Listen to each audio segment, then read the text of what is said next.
ములుగు మహిళా శిశు సంక్షేమ శాఖలో విధులు నిర్వహిస్తున్న నాపై అసత్యపు ఆరోపణలు చేస్తున్నారంటూ సిడిపిఓ శిరీష మీడియా సమావేశం నిర్వహించారు. అసత్య ప్రచారాలపై విచారణ కమిటీ నిజాలు నెగ్గు తేల్చే వరకు సిడిపిఓ గాని కొనసాగుతున్నానన్న శిరీష చెప్పారు. జిల్లా సంక్షేమ అధికారి డిడబ్ల్యూఓగా అదనపు బాధ్యతలు చేపట్టడానికి సుముఖంగానే లేను. అసత్యపు ఆరోపణలు చేస్తూ మహిళా శిశు సంక్షేమ శాఖ గౌరవానికి భంగం కలిగేలా ఆరోపణలు చేస్తున్నారని శిరీష ఆవేదన చెందారు. నేను పెద్ద బాధ్యతలు కావాలని అడగలేదు. డిపార్ట్మెంట్ ఇచ్చిన బాధ్యతలను సంక్రమంగా నిర్వహిస్తున్నప్పటికీ కొందరు లేనిపోని ఆరోపణలు చేస్తూ మానసిక వేదనకు గురి చేస్తున్నారని వాపోయారు. 2 నెలలుగా అసత్యపు ఆరోపణలు చేస్తున్న వారిపై కఠిన చర్యలు తీసుకోవాలని మహిళా శిశు సంక్షేమ శాఖ అధికారులు జిల్లా కలెక్టర్ దివాకర్ను వేడుకున్నారు. మానసిక క్షోభలు గురి చేస్తూ అసత్యపు ఆరోపణలు చేస్తున్న వారు అందరూ కూడా దీన్ని నిజాలు తేల్చినప్పుడు మీ అందరికీ కూడా కఠినమైన శిక్ష వేయాల్సిందిగా నేను గౌరవ కలెక్టర్ గారిని, మినిస్టర్ మేడం గారిని, డైరెక్టర్ గారిని, జేడీ, ఆర్జేడీ అందరినీ కూడా కోరుకోవడం జరుగుతుంది. అలాగే ఈ అసత్యపు ప్రచారాలు చేస్తున్న విషయాలన్నింటిపైన కూడా విచారణ కమిటీ వేశారు. ఆ కమిటీ నిజాలు తేల్చే వరకు కూడా నేను ఈ అదనపు బాధ్యతలు చేయాలనుకోవట్లేదు. దీని నుంచి నాకు విముక్తి కలిగించాలని, ఈ అదనపు బాధ్యతలు ఎవరికైనా అప్పగించాలని నేను కోరుకుంటున్నాను. నేను సిడిపిఓ ములుగుగా కొనసాగుతాను.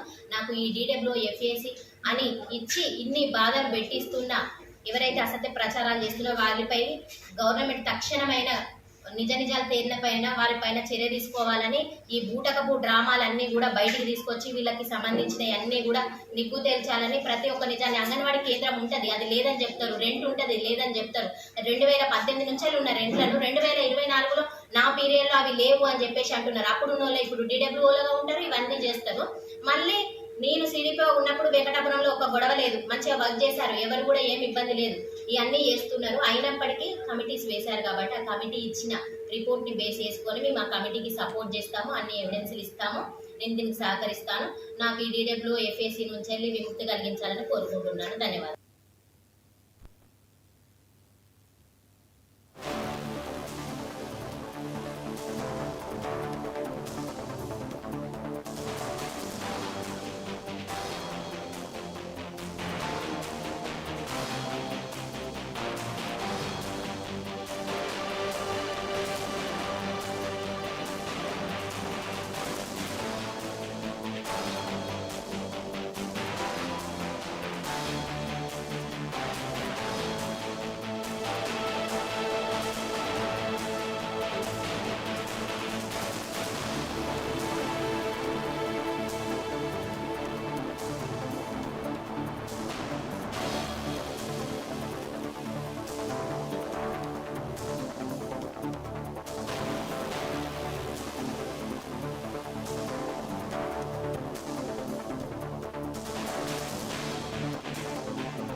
ఉమ్మడి గుంటూరు